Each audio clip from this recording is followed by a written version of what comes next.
Hello students, I hope you are doing well. आज हम एक बिल्कुल नया टॉपिक शुरू कर रहे हैं, सेलुलर रेस्पिरेशन। इसके फर्स्ट पार्ट में हम बहुत क्विकली समझेंगे कि सेलुलर रेस्पिरेशन होता क्या है।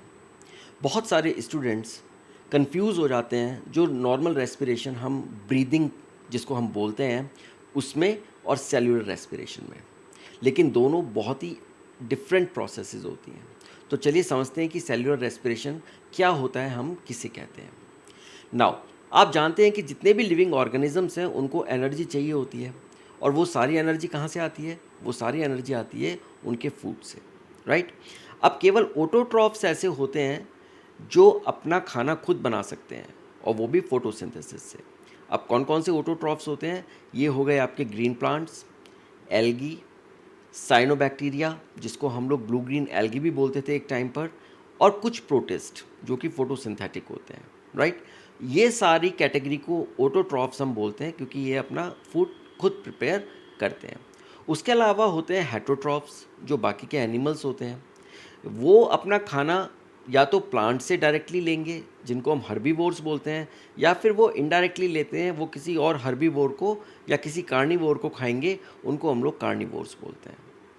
तो इस तरीके से ऑटोट्रॉफ्स हो गए और हेटरोट्रॉफ्स हो गए, ये दो कैटेगरीज हैं जो फोटोसिंथेसिस करेंगी या नहीं करेंगी। इसके अलावा एक तीसरी कैटेगरी है जिसको हम लोग बोलते हैं सैप्रोफाइट्स। सैप्रोफाइट्स होते हैं हमारे फंजाई जो डेड और डिकेइंग मैटर से एब्जॉर्ब करते हैं फूड को। सो बेसिकली वो क्या करते हैं, वो किसी भी डेड या डिकेइंग जो मैटर होता है उसके ऊपर ये अपने आप को इस्टेब्लिश करते हैं, और फिर एंजाइम से धीरे धीरे धीरे धीरे उसको सॉल्यूबल करके और एब्जॉर्ब करते हैं फूड मटेरियल। इस तरीके से ये फूड लेते हैं। तो इस कैटेगरी को हम लोग बोलते हैं सैप्रोफाइट्स। तो चाहे ऑटोट्रॉफ्स हों, चाहे हेटरोट्रॉफ्स हों, चाहे सैप्रोफाइट्स हों, एनर्जी सबको चाहिए, और एनर्जी के लिए खाना सभी को खाना पड़ता है। ओके, तो ये चीज़ क्लियर हो गई। अब हम बात करते हैं आगे सेलुलर रेस्पिरेशन के बारे में।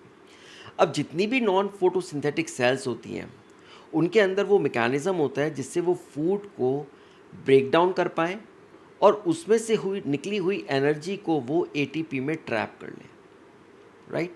तो ये मैकेनिज़्म हर एक फोटोसिंथेटिक सेल के अंदर होता है।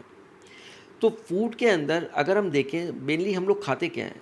फूड होता है हमारा कार्बोहाइड्रेट्स, प्रोटीन्स, फैट्स, राइट। अब आप खाने को आप किसी भी तरीके से देखिए, आप बोलिए मैं दाल चावल खा रहा हूँ, या मैं चिकन खा रहा हूँ, मैं फ़िश खा रहा हूँ, या मैं राजमा खा रहा हूँ, वॉट एवर दैट इज़। तो वो आपके खाने का एक देखने का एक तरीका है, लेकिन बॉडी को नहीं पता कि आप राजमा चावल खा रहे हैं या आप फ़िश खा रहे हैं। बॉडी सिर्फ जो देखती है वो ये समझती है कि आपने कार्बोहाइड्रेट खाया, आपने प्रोटीन खाया, आपने फ़ैट खाया या नहीं खाया। आपने क्या खाया वो डिपेंड नहीं करता, लेकिन उस खाने के अंदर क्या चीज़ है, क्या न्यूट्रिशन है, वो डिपेंड करता है। तो फूड जो है वो मेनली कार्बोहाइड्रेट, प्रोटीन और फैट से मिलके बना हुआ होता है। अब ये जितने भी कंपाउंड्स हैं, कार्बोहाइड्रेट हो गया, प्रोटीन्स हो गए या फैट्स हो गए, इनके अंदर एनर्जी कहाँ से आती है? इनके अंदर होते हैं एनर्जी लेडन केमिकल बॉन्ड्स, यानी हाई एनर्जी के केमिकल बॉन्ड्स होते हैं, बिकॉज ये पॉलीमर्स हैं, राइट। कार्बोहाइड्रेट पॉलीमर है, प्रोटीन पॉलीमर है, फैट्स पॉलीमर है, और जब इनके अंदर बॉन्डिंग होती है, इनके मोनोमर्स आपस में बॉन्ड बनाते हैं, तो वो बॉन्ड के अंदर वो एनर्जी को स्टोर कर लेते हैं। तो वो जो एनर्जी है वो एनर्जी इनके अंदर होती है, जैसे कार्बन हाइड्रोजन बॉन्ड हो गया या कार्बन ऑक्सीजन बॉन्ड हो गया। ओके, नाउ अब इन बॉन्ड्स से एनर्जी निकालने के लिए क्या करना होगा? हमें इन बॉन्ड्स को ब्रेक करना पड़ेगा। अब ब्रेक करने के लिए हमको क्या करना पड़ेगा? जो हमने फूड खाया है हमको उसको ब्रेक करना पड़ेगा। तो हमारी फूड को उसमें से एनर्जी निकालने के लिए उसको स्टेजेस में टैकल किया जाता है। ओके, कैसे किया जाता है? सबसे पहले जो एंजाइम्स होते हैं वो बड़े मॉलिक्यूल्स को ब्रेक डाउन करते हैं छोटे में, और इस प्रोसेस को हम लोग बोलते हैं डाइजेशन। तो हम लोग कुछ भी खाते हैं, हमारे फूड का डाइजेशन होता है, और उस डाइजेशन में जो लार्ज मॉलिक्यूल्स होते हैं उनको स्मॉल मॉलिक्यूल्स के अंदर उनका ब्रेक डाउन किया जाता है।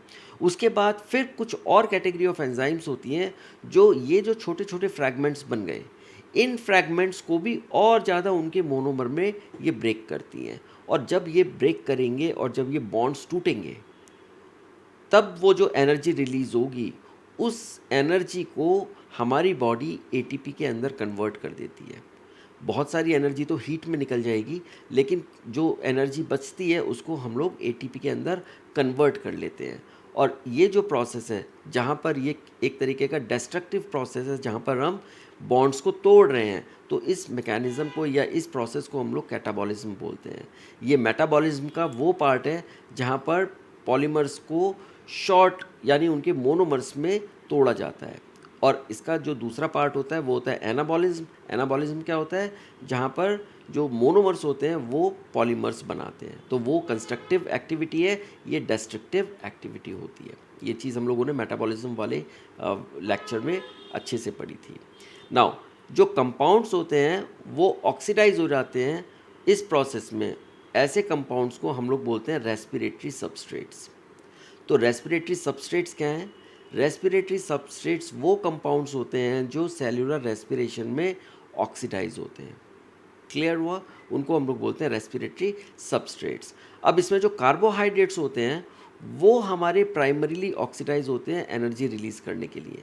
अगर हमारी बॉडी के अंदर कार्बोहाइड्रेट है, प्रोटीन है, फैट है, सब कुछ अवेलेबल है, तो प्रेफरेंस जो मिलती है वो कार्बोहाइड्रेट को मिलती है। लेकिन इसका मतलब ये नहीं है कि प्रोटीन और फैट का कुछ नहीं हो रहा है, उनका भी डाइजेशन हो रहा है, बट कंपैरेटिवली जो प्रेफरेंस है वो कार्बोहाइड्रेट, यानी कार्बोहाइड्रेट से सबसे पहले एनर्जी हमारी बॉडी लेती है।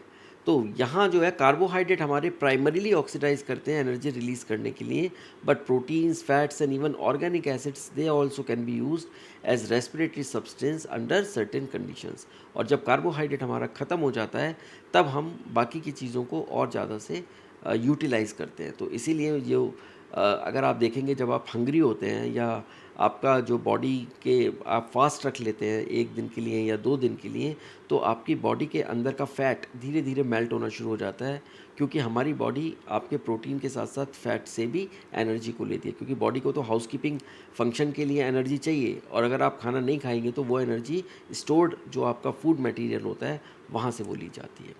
तो अब आते हैं, हमने जो ये पूरा का पूरा क्वेश्चन शुरू किया था कि सेल्युलर रेस्पिरेशन क्या होता है। So cellular respiration is the oxidation of organic compounds inside the cell to release the energy as ATP. Okay, cellular respiration क्या है? वो प्रोसेस होती है जिसमें ऑर्गेनिक कंपाउंड्स जो हम खाते हैं, चाहे वो हमारा कार्बोहाइड्रेट है, प्रोटीन है या फैट है, उसका ऑक्सीडेशन होता है सेल के अंदर, और उन ऑक्सीडेशन से जो एनर्जी रिलीज़ होती है उसको हम लोग एज ए एटीपी की फॉर्म में स्टोर करते हैं। उस प्रोसेस को हम लोग बोलते हैं सेल्युलर रेस्पिरेशन। तो ये एक बहुत ही इंटरेस्टिंग टॉपिक होने वाला है, साथ में ये एग्जामिनेशन पॉइंट ऑफ व्यू से भी बहुत इंपॉर्टेंट है। तो आप इस सीरीज़ को मिस मत कीजिए, और हम अब इसके आगे का पार्ट अगले पार्ट में हम इसको लेंगे। तब तक आप अपना ध्यान रखिए। Take care and thank you.